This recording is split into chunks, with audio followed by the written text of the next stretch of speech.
Bismillahirrahmanirrahim. Assalamualaikum warahmatullahi wabarakatuh. Alhamdulillah wassalatu wassalamu ala Rasulillah wa ala alihi wa sahbihi wa man walah wa ba'd. Teman-teman, tanpa kecuali yang pertama kita mengawali dengan bersyukur kepada Allah Subhanahu wa taala yang telah memilih kita untuk berada di tempat ini guna mempelajari sebagian dari tuntunan agama kita. Semoga keberadaan kita yang terpilih oleh Allah berada di sini di tengah kesibukan beraktivitas memberikan keberkahan lebih kepada kita semua dan mengantarkan kita pada kebahagiaan yang menyukseskan. Itulah kuncinya kenapa di setiap pembuka itu seringkali ada keluar kata Alhamdulillah. Jadi secara psikologi ketika diteliti, syukur itu lebih sering menghadirkan kebahagiaan. Nah, sekarang yang kurang dalam kehidupan itu seringkali adalah kebahagiaan. Dan kebahagiaan itu diingatkan oleh Allah itu 5 kali dalam sehari.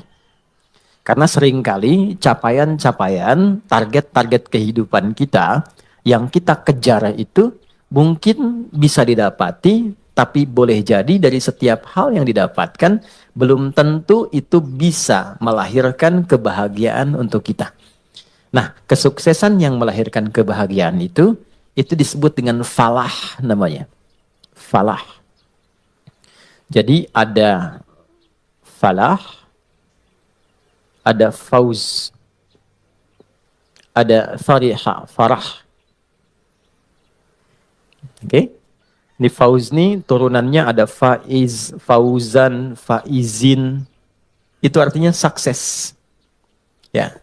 Bekerja sukses misalnya, ya. Belajar sukses, berkarir sukses. Itu disebut dengan faz. Orangnya faiz. Fauzan, faizin. Pemiliknya. Jadi kalau ada yang namanya fauzan, faizin, faiz, faizah, itu artinya orang yang diharapkan sukses dalam aktivitasnya. Tapi kesuksesan itu belum tentu melahirkan ketenangan, kebahagiaan. Tenang, bahagia. Jika ada orang yang dia merasakan ketenangan, kebahagiaan, walaupun mungkin tidak sukses mencapai apa yang ia tempuh dalam karirnya. Dia punya bisnis, dia nggak sukses, tapi perasaan bahagia aja, tenang aja gitu, ya. Dia belajar, IPK pengen 4, jatuhnya 3,2 misalnya. Nggak nyampe, tapi tenang aja. Ya, sukses yang belum tentu didapatkan dari kebahagiaan. Farah namanya. Sifatnya Farhan. Farah Queen, jangan Muhammad Farhan. Yang orang yang diharapkan bahagia dalam hidupnya. Walaupun belum tentu sukses. Oke, pilih mana? Kaya tapi gelisah atau miskin tapi tenang? Kaya tapi tenang. Oke. Ya, ya, yang malu-malu jawab pengen sebetulnya kan. Oke, nah Allah tuh maha tahu. Jadi nggak harus ditanya, Allah tuh maha tahu. Sebelum dijawab sudah diharapan, sebelum mimpi sudah dibangunkan. Makanya Allah bangunkan kita dari mimpi, naikkan harapan jadi kenyataan. Diingatkanlah 5 kali dalam sehari, ya kan? Padahal mandi aja 2 kali kan, makan 3 kali. Tapi untuk sukses dan bahagia 5 kali diingetin. Gabungan 2 ini disebut falah namanya. Dan ini, pengingat ini, 5 kali ini tidak pernah berhenti dalam 24 jam. Diperdengarkan di telinga kita. Telinga bahasa Arabnya itu udhun. Jamaknya, karena banyak yang punya telinga, dijamakkan adhan. Adhan. Kenapa adhan disebut adhan? Karena inilah satu-satunya panggilan di muka bumi yang didengar oleh orang yang masih punya telinga dan pendengaran. Itulah rahasianya kenapa waktu azan itu ada perbedaan di setiap tempat. Coba, kita sekarang di Tanah Kusir misalnya kan, geser dikit Tanah Abang. Beda kan waktunya kan? Terus Tanah Abang yang di Jakarta dengan Tanah Abang yang di Palembang, beda waktu kan? Palembang ada Tanah Abang juga kan? Ada, beda. Terus, kalau kita riset, itu semua tempat di bumi waktunya memiliki waktu khusus untuk adzan. Setiap tempat berbeda Karena Allah menginginkan lafaz adzan terdengar selama 24 jam di semua tempat. Dan cuma ini, di mana ada agama yang punya panggilan kesuksesan, kebahagiaan, panggilan ritual, intelektual, fisikal sekaligus diingatkan 24 jam dalam sehari. Dan ini pasti bukan buatan manusia, karena nggak ada satupun manusia membuat sebuah panggilan seperti ini. Mustahil. Nah, ini menunjukkan satu-satunya kebenaran risalah Islam. Tapi poinnya adalah substansinya bukan karena azannya. Allahu Akbar, Allahu Akbar. Oh, sholatnya. Ya. Poinnya bukan itunya. Sholat itu wasilahnya. Dari kata silah, terkoneksi dengan kuat. Yang tak terpisahkan. Kita kumpul sekarang, sifatnya disebut silah. Substansinya rahmat. Kasih sayang, berbagi. Ya. Digabungkan silah dengan rahmat jadi silaturahim. Silah itu artinya hubungan pertemuan yang menghubungkan sifat kasih yang dalam sehingga ketika berpisah itu masih ingat, bukan saat kumpul. Ya, Mas Dude ketemu Mas Baim sekarang nyapa, senyum, wajar orangnya ada. Itu belum silaturahim. Nanti ketika terpisah masih ingat tuh. Masih mengingatkan, masih WA, masih doain. Ya, masih punya harapan yang bagus, gitu kan? Nah, itu namanya silaturahim. Jadi silaturahim itu nampaknya bukan saat kumpulnya, saat pisahnya. Nah, pertemuan ini melatih kita mengeluarkan aura-aura kebaikan yang terbawa saat kita berpisah. Itu poinnya. Ibadah yang melatih kita terkoneksi dengan Tuhan, dengan Allah, yang ketika kita selesai ibadah itu masih terhubung dan ingat dengan semua petunjuknya, itu disebut sholat namanya. Dari kata silah. Di sholat itu adalah wasilah untuk mengoneksikan kita dengan Allah yang punya segalanya. Yang punya akses Allah. Yang punya rizki Allah. Yang punya kelapangan Allah. Yang punya solusi Allah. Itulah yang menjadikan fitrah kita menyebut namanya saat punya kesulitan kan. Oke, saya sulit, saya telepon si fulan. Saya miss call si fulan, nggak terangkat. Walaupun saya sering telepon dia, WA dia, bikin status tentang dia. Ketika punya kesulitan dia nggak jawab. Yang terakhir harapannya siapa? Ya, miss call saya terhadap Allah. Khairai yarah. May ya'mal mithqala dzarratin khairai yarah. Maka diberikan, ya Allah gimana cara saya terkoneksi dengan engkau? Allah ajarkan lewat sholat. Nah, sholat itu hakikatnya adalah wasilah yang mengantarkan kita pada pemberian Allah. Pemberian itu 5 nanti. Makanya sholatnya kenapa 5 waktu? Karena 5 ini yang kita butuhkan dalam kehidupan. Dan puncak yang 5 ini adalah falah. Falah. Ketenangan kita butuh kan? Makanya di rumah tangga kan yang pertama tenang dulu, sakinah. Mawadah itu nyusul setelah sakinah. Mawadah itu kan harta yang berlimpah, yang membuat kita nyaman beraktivitas. Ya kan? Mau jalan, ada kendaraan. Di rumah mau ke toilet, nyaman. Mau sholat, enak. Mau tidur, enak. Itu mawaddah namanya. Tapi mawaddah tanpa sakinah, hampa. Dan sholat, faidah pertamanya adalah melahirkan ketenangan. Makanya orang itu kalau sholat, yang didapatkan pertama itu bukan jawaban doa. Tapi tenang. Saya ulang ya. Orang kalau sholat, kan doa kan? Dalam ruku doa, dalam sujud doa, berdiri dia berdoa. Tapi yang Allah berikan pertama kali bukan jawaban doanya. Yang Allah berikan pertama kali adalah ketenangan yang dihunjamkan pada jiwanya. Makanya baru wudhu aja, aura kita sudah berbeda. Nanti baru berdiri ke tempat sholat saja, rasa sudah lain. Begitu mulai bertakbir, ketenangan hadir. Walaupun kadarnya beda-beda, tapi kita tidak bisa tolak bahwa ada ketenangan berbeda yang kita rasakan gelombangnya saat sholat yang tidak dirasakan di tempat lain. Ya, makanya tempat sholatnya disebut musolla. Musolla itu tempat sholat. Tapi nggak pakai hak di ujungnya ya. Ya, musolla. Gini, musolla. Ini, ya. Atau tulisnya musolla. Gini. Ya, kalau pakai hak, musolla begini, tempat orang disolatkan. Oh, oke. Anda bikin di sini musolla, tempat disolatkan tuh. Ya. Oke, musolla, tempat sujudnya, di situ kita sujud, kalau diperluas namanya masjid. Masjid itu tempat sholat, intinya kan begitu kan? Coba, masuk masjid dengan masuk rumah sendiri, masuk masjid dengan masuk ruangan kerja, lain nggak rasanya? Ada ketenangan tersendiri kan? Ya kan? Ada gelombang yang berbeda ya? Ya? Kenapa? Karena di dalamnya ada amalan pokok, sholat. Tempatnya aja udah beda. Masuk tenang, sholat 2 rakaat, duduk, belum ngapa-ngapain. Bisa ngantuk Pak, saking tenangnya. Tidur aja kan? Oke, itulah ketenangan yang Allah berikan pertama kali. Ya, kenapa kita sholat? Karena Allah menginginkan kebahagiaan lekat dalam hidup kita. Baru setelahnya 4 yang lain. Ada jawaban dari doa. Kalau benar sholatnya karena kita terkoneksi dengan yang punya segalanya, yang mustahil pun menurut manusia, itu tidak ada batas menurut Allah.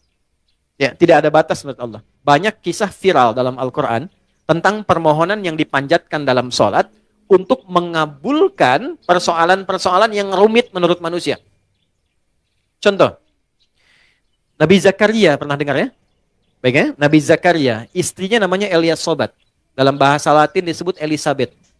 Elizabeth itu nama genealogi ke atasnya Eliasobat, istrinya Nabi Zakaria. Adiknya dari Hannah. Hannah itu istrinya Imran. Imran dengan Hannah menikah, kemudian mengandung Hannah, Maryam. Dalam kandungan Imran meninggal. Nanti Hannah melahirkan Maryam, Maryam nanti Bunda Maria melahirkan Isa alaihissalam. Oke. Maryam punya tempat khusus untuk ibadah, diberi nama mihrab. Salatnya di situ. Salat di situ. Maka di dalam salat itu tempat menjadi berkah. Secara singkatnya Nabi Zakaria mencoba menunaikan salat di tempat itu. Dalam salatnya minta sama Allah berdoa. Doanya apa? Doa memohon supaya istrinya diberikan oleh Allah karunia bisa mengandung dan melahirkan keturunan. Maaf, vonisnya pada masa itu dipandang monofos dan mandul, tidak mungkin punya keturunan. Perhatikan, karena dalam sholat konektivitasnya pada Allah yang tidak punya batas dalam pemberian. Anda minta pada manusia, punya keterbatasan. Maaf, pandangannya terbatas, semakin jauh tak terlihat. Pendengarannya terbatas, semakin frekuensinya tinggi atau paling rendah, tidak terdengar. Akalnya pun terbatas. Maka jangan selalu semua hal harus rasional.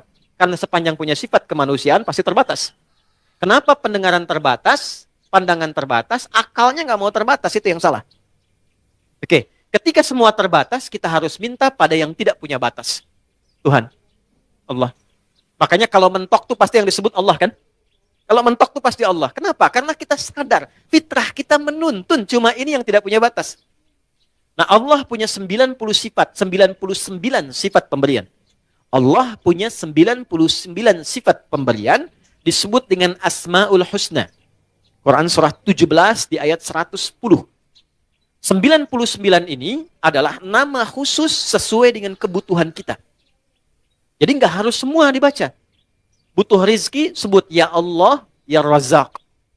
Butuh ilmu, Ya Allah, Ya Alim. Punya masalah, pengen solusi, Ya Allah, Ya Fattah. Pengen kesabaran ditambah, Ya Allah, Ya Sabar. 99. Ulid Allah, sebut namaku, kata Allah. Awid Ar-Rahman, kalau sedang dalam lukanya, sebut Ya Rahman yang maha lembut, yang maha kasih. Engkau yang memilih aku jadi hambamu. Engkau yang mengasihiku. Ya Allah, dengan kelembutan dan kasihmu tuntaskan masalahku. Rahman. Ayyamma tad'u, tapi kalau engkau tahu, falahul asma'ul husna. Pilih nama sesuai kebutuhanmu. Maka Nabi Zakaria memilih satu nama Allah sesuai dengan sifat yang dibutuhkan. Wahhab, pemberi tanpa batas. Karena orang mengatakan ada batasan, maka dipilih nama ini tanpa batas. Kalau meminta dengan nama, sebut ujungnya hab. Makanya sering kita minta, Rabbana hab lana min azwajina. Karena beliau khusus minta, ya, untuk dirinya, untuk istrinya, maka beliau katakan, Rabbi habli. Kan? Hunalika da'a Zakaria Rabbah, qala Rabbi habli min ladunka dzurriyyatan thayyibah, innaka sami'ud du'a. Itu ada di Ali Imran di ayat yang ke-38. Ya Allah, mereka mengatakan dan memvonis aku dan istriku tak mungkin punya keturunan. Maka dalam sholatku ini aku terkoneksi denganmu, aku minta padamu yang tidak punya batas dalam pemberian. Ini. Apa yang terjadi? Innaka sami'ud du'a. Ya Allah, engkau pasti dengar doaku. Perhatikan kalimatnya, dalam sekali. Nanti kalau berdoa, sisipkan rasa ini. Jadi Allah tuh sangat cepat menjawab pada doa-doa yang disifati dengan rasa yang dalam. Ya Allah, Engkau pasti mendengar doaku. Kalau pada yang maha mendengar tidak terkabulkan juga, kepada siapa lagi aku mesti memohon? Gitu ya? Oke? Ya Allah, engkau yang titipkan dia kepadaku. Engkau yang jadikan dia sebagai anakku. Engkau yang jadikan dia sebagai pasanganku. Engkau yang titipkan dia bukan kepada yang lain. Ya Allah, engkau yang menciptakannya. Engkau yang mengarahkannya. Maka mohon dengan segala keagunganmu, ya Allah, jadikan kami orang-orang yang engkau ridhai. Rubah kami menjadi lebih baik, lebih lembut, lebih damai, lebih tenang. Kalau dengan permohonan dan air mata aku tumpahkan belum juga terkabul, maka tunjukkan kepadaku saat ini dengan cara apa lagi bisa aku memohon padamu. Itu. Saya sering mengambil rasa itu dalam diri itu. Dan itu cepat, kadang-kadang belum minta sudah diberikan. Ya. Dan di Quran banyak, apa yang terjadi? Fanadat sul malaika. Kalau doanya benar, turun malaikat langsung menyampaikan. Wa huwa qa'imu yusalli fil mihrab. Sedangkan beliau masih terkoneksi dalam sholatnya. Jadi sholat, selain memberikan ketenangan, itu juga mempercepat terkabulnya doa. Doa yang bagaimana yang cepat dikabulkan? Yang didahului dengan ketenangan. Tenang dalam sholat disebut tumakninah. Makanya sholatnya jangan seperti dikejar proyek. Karena proyek sholat itu proyek akhirat, bukan dunia. Ketika teman-teman membawa sifat akhirat ke dunia, maka merendahkan akhirat dengan dunia. Itu poinnya, itu yang menjadikan doa sulit dijawab. Bawa ke urusan akhirat, tepikan dunia. Itulah di awal jumpa kita katakan kenapa tangannya diangkat ke belakang begini, buang urusan dunia ke belakang. Karena yang kita kerjakan sekarang urusan akhirat. Itu hikmahnya, buang urusan dunia ke belakang. Problemnya ketika takbir dunia masih dibawa. Allahu Akbar. Aduh, konten belum jadi nih. Sepatu ketinggalan nih, gitu kan? Aduh, di mana tadi nyimpen kendaraan, kan? Masuk. Padahal kata Nabi sederhana, buang urusan dunia ke belakang. Ya, angkat tangannya, buang urusan dia ke belakang, pasrahkan kepada Allah. Lipat tangan begini, ya kan? Kan sudah kita belajar ini ya. Yang baru bergabung, teman-teman izin tidak bermaksud untuk mengajari, mengingatkan lihat tayangan sebelumnya. Kenapa kiri didahulukan daripada kanan? Sudah kita bahas. Kiri gambaran hal yang kadang-kadang divisualisasikan atau digambarkan hal yang kurang baik. Aliran kiri, tangan kiri, pekerjaan kiri kadang kurang bagus kan ya gambarannya. Maka kanan gambaran yang baik. Asal sholat itu asalnya begini. Tidak bersedekap. Terjadilah satu peristiwa, seseorang pernah berbuat salah. Kesalahannya fatal. Lalu ia datang mengadu pada Nabi untuk konsultasi. Ya Nabi, hukum saya sekarang daripada saya malu dihukum Allah di akhirat. Sahabat itu dulu begitu. Saya pengen selesai di dunia, nggak mau dibuka di akhirat. Karena kalau di dunia ditutup, viral di akhirat itu lebih banyak. Semua dibuka kan? Semua. Sekarang mau ditutup bagaimana? Yang tahu mungkin kita pribadi, teman dekat. Tapi di akhirat semua tahu. Oh gitu Adi Hidayat. Kelihatannya baik. Tapi dibuka satu-satu. Diperlihatkan. Ya, yang baik, yang buruk dibuka. Makanya visi sahabat, saya tidak mau di akhirat dibuka karena viralnya makin luas. Pengen diselesaikan di dunia. Jadi ketika Nabi akan sholat, datanglah orang sahabat ini, tidak disebutkan namanya. Kalau tidak disebutkan, perhatikan rumusnya ya, di tafsir, Quran dan hadis, kalau ada kejadian, tidak disebutkan siapa orangnya, kapan kejadiannya, tapi viral perbuatannya, ini ingin menunjukkan kesan bahwa perbuatan itu akan berpotensi lagi terjadi di masa depan dengan sosok yang berbeda, tapi dengan substansi yang serupa. Ya. Dia berbuat salah. Kita pernah salah nggak? Pernah. Ya? Ada orang dulu gibah. Pernah gibah nggak orang sekarang? Bahasa sekarangnya gosip. Kan? Oke. Mencela dulu ada. Sekarang ada nggak yang mencela? Ada. Tapi kan nggak disebutkan siapa dulu yang pernah mencela. Artinya celaan itu akan terjadi lagi di masa depan. Ya, masalah dengan kawan, masalah dengan tetangga, masalah suami istri, masalah dengan anak, masalah dengan ibu mertua. Nggak pernah disebutkan siapa tokohnya, tapi suratnya ada, ayatnya ada. Untuk memberikan kesan kalau terjadi, begini cara menyelesaikannya. Maka dia katakan, ya Rasulullah, hukum saya salah. Hukum saya salah. Tibalah waktu sholat. Kata Nabi, kita sholat dulu, nanti habis sholat, baru kita selesaikan. Maka saat sholat itulah turun Quran surah ke-11, Hud. Ayat 114. Aqimis sholata tarafain nahar wa zulafam minal lail. Perhatikan, ini indahnya. Innal hasanati yudhibnas sayyi'at. Tunaikan sholat, jangan tinggal. Tunaikan sholat, jangan pernah tinggal. Yang 5 waktu itu. Apa yang dahsyat dalam sholat itu? Allah lompat dulu untuk menghibur hati kita. Gak ada orang yang tidak pernah salah, kata Allah. Kecuali Nabi Rasul yang dijaga dari kesalahan, namanya maksum. Di sepanjang bukan Nabi, sepanjang bukan Rasul, pasti salah. Jadi percuma menuntut seseorang itu untuk selalu benar. Karena sifat manusia pasti salah. Ya kita turunkan babnya ya. Ya. Sambil contoh, kami baru pulang dari Mekah, dari Madinah. Terus kita belajar tuh di pelataran Masjid Nabawi, Masjidil Haram. Saya tarik sedikit aja ya, tarik sedikit aja.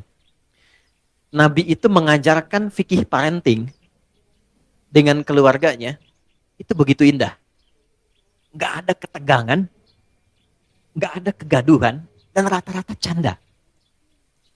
Makanya saya ngobrol dengan beberapa teman, saya bilang, kenapa sekarang kalau orang belajar parenting serius banget?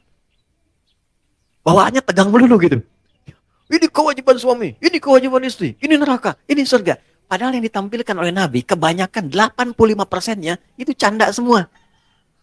Karena memang kehidupan rumah tangga itu kehidupan bercanda. Ibun walahun. Canda. Saya teman-teman, kalau di rumah, itu seriusnya sama istri dan anak cuma dalam 3 hal. Sholat, Quran, kedua, jangan maksiat. Jangan bohong, 1. Tuh. Yang lainnya, turunan-turunannya. Lebihnya canda. Anda boleh tanya sama istri saya. Kalau beliau tanya, istri saya tanya, pasti saya plesetin canda semua. Canda semua. Anak-anak canda semua. Itu semua canda. Kenapa? Karena kehidupan rumah tangga itu nggak serius-serius amat. Karena si amat pun tidak serius. Banyaknya canda. Contoh gini. Istri Nabi ada berapa? 9. Ada yang lain? Jangan khawatir ya, saya nggak bahas bab poligaminya, tenang aja. Oke ya. Si Nabi 9 yang berkehidupan, 11 dengan beliau, 1 yang milkul yamin. Ya. Pembahasan detailnya nanti. Singkatnya begini. Dari sekian itu, kenapa Nabi diizinkan menikah lebih daripada 4 istri? Kenapa diizinkan? Saya sering sampaikan. Maaf, ini rahasianya teman-teman. Karena seluruh istri Nabi itu mewakili semua karakter perempuan di muka bumi. Itu rahasianya. Jadi nanti ada yang suka mengajar, suka belajar dan mengajar, ikuti Sayyidah Aisyah. Ada yang suka fashion, ada perempuan suka fashion ada. Nanti modelnya Sayyidah Zainab. Ada yang suka bikin kue. Itu Sayyidah Saudah binti Zam'ah. Yang bikin kue ini usianya udah 70 tahun ke atas. Sepuh. Tapi nggak pernah Nabi masuk ke rumah beliau, ke kamar Sayyidah Saudah itu di samping Sayyidah Aisyah. Jadi kalau ini yang kubah hijau itu di atas ya. Kubah hijau ke bawah kan ada kamar ya. Ini kamar Sayyidah Aisyah, ini kamar Saudah binti Zam'ah. Sayyidah Saudah binti Zam'ah. Ini sudah sepuh. Hobinya bikin makanan. Nabi pulang, sedang bikin adonan tepung. Itu tepung adonannya dicolek oleh Nabi, kemudian dicolekkan di kedingnya dan ketawa bersama. Kalau bahasa kita tuh panggil sayang. Sayang apa kabar? Gede, masih ketawa. Ya, kapan kakek nenek kita tuh panggil sayang pada pasangannya tuh? Anda bisa kebayang nggak? Jadi semua masuk ke rumah itu semua hiburan. Ada istri Nabi yang senang curhat, ada. Kalau ke rumah tuh cerita, kan? Ada hadis di Al-Bukhari panjang banget. Panjangnya itu cuma satu intinya. Suami mendengar curhat istri. Dan nggak pernah dipotong, didengar aja.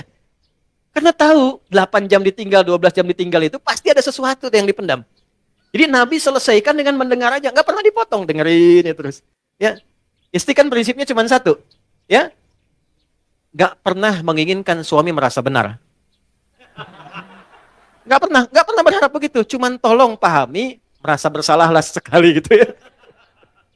Gitu ya. Gak apa-apa, dengerin. Itu ada hadis di Al-Bukhari panjang, dengarkan. Jadi ternyata begitu keluar cerita itu, itulah sakinah. Tenang gitu. Nah, itu fikih sederhana dan dalam dengar itu canda.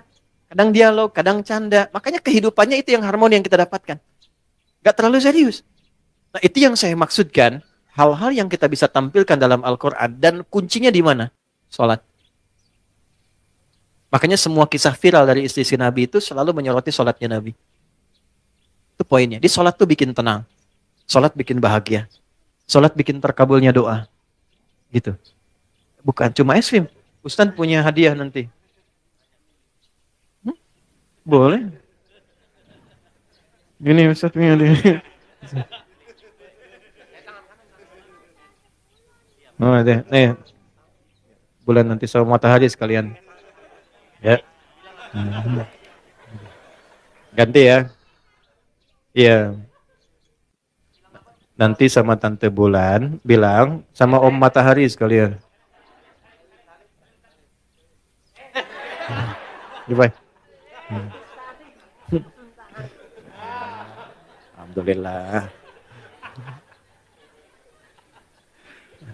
Alhamdulillah. Anak gak jauh dari bapaknya.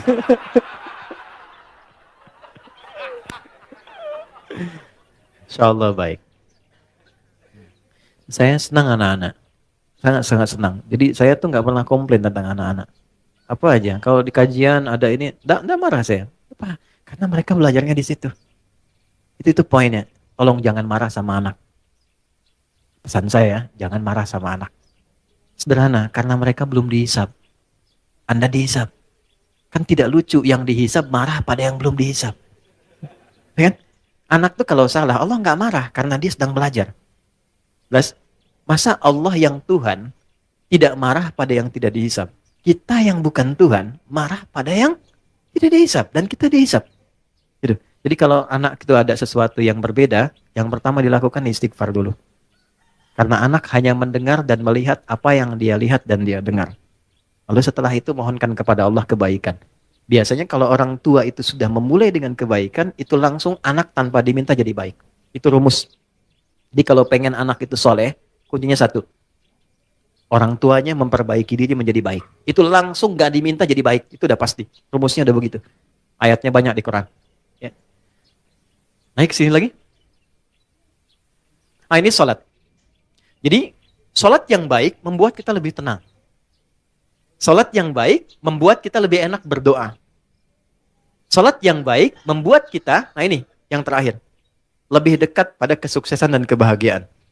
Nanti dua lagi kita simpan jauh-jauh, karena topik kita bukan di situ saat ini. Kumpulan dari semua itu akumulasinya disebut dengan falah. Ini yang diperdengarkan 5 kali dalam sehari. Jadi ketika muadzin memperdengarkan hayya 'alas shalah, hayya 'alas shalah, Anda tanya kenapa sih mesti salat?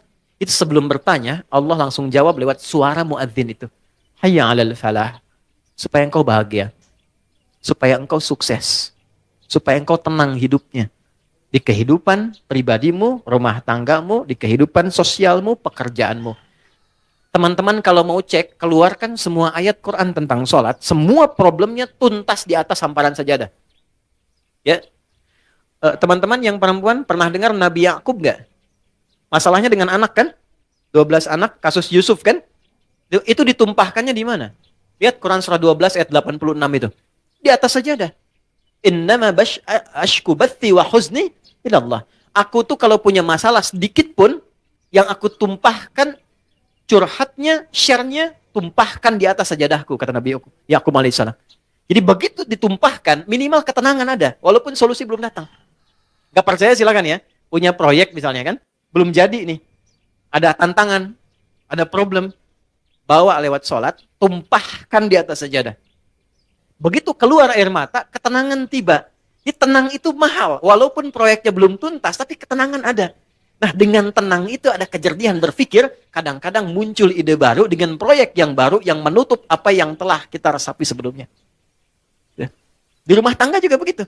Kalau ada masalah, curhatnya Allah sudah bentangkan di Quran. Curhatkan kepadaku. Itu bahasa Quran. Karena yang paling aman itu yang ini. Yang menguasai kita. Tumpahkan ke sini. Minimal kalau belum datang solusi, ada ketenangan. Jadi lebih damai. Nanti kalau sudah damai, ditutup masalahnya dengan kita, walaupun belum selesai dengan orang lain. Tapi kita sudah tenang. Jadi kalau muncul masalah baru, sudah ada perisainya. Sudah tenang, sudah enak, sudah damai. Nanti solusi pelan-pelan akan dituntun. Jelas? Halo, kenapa sedih begini? Naik ya? Nah, ini poinnya. Nah, pertanyaannya adalah, apakah semua orang yang sholat sudah mendapatkan poin ini? Dulu orang sholat dengan gerakan yang sama, bacaan yang sama, nabi yang sama, bacaan-bacaan ayat dan surat yang sama, mereka meraih apa yang dijanjikan oleh Allah dari semua manfaat sholat. Kita punya gerakan yang serupa, bacaan yang sama, Qurannya sama, nabinya sama, hadisnya sama. Kenapa? Standar yang telah Allah tetapkan dalam Quran belum maksimal kita raih. Cuma dua jawabannya seperti yang pernah kita ulas. Satu, ini bahasa Quran. Kebanyakan orang yang sholat, satu, ini bahasa Quran, boleh jadi belum khusyuk dalam sholatnya. Kedua, boleh jadi sebagian dari orang yang sholat itu, ini poinnya, tidak paham, tidak mengerti apa yang dibaca dan dilakukan dalam sholatnya. Jadi hanya formalitas secara fikih saja. Fikih itu gini, fikih itu menggugurkan kewajiban. Jadi tidak ada tuntutan mesti paham dalam sholat. Kalau kita bacakan benar secara rukun, benar kemudian secara panduan, awal sampai akhir, keguguran dari kewajiban selesai. Artinya kewajiban selesai ditunaikan. Gak ada dosa. Tapi kalau kita paham, kenapa mesti takbir? Kenapa kakinya begini? Kenapa tangannya begini? Kenapa doanya ini? Nanti dapat tambahan keberkahan namanya. Namanya hikmah. Hikmah dari sholat itulah yang menuntun kita mendapatkan poin-poin tadi.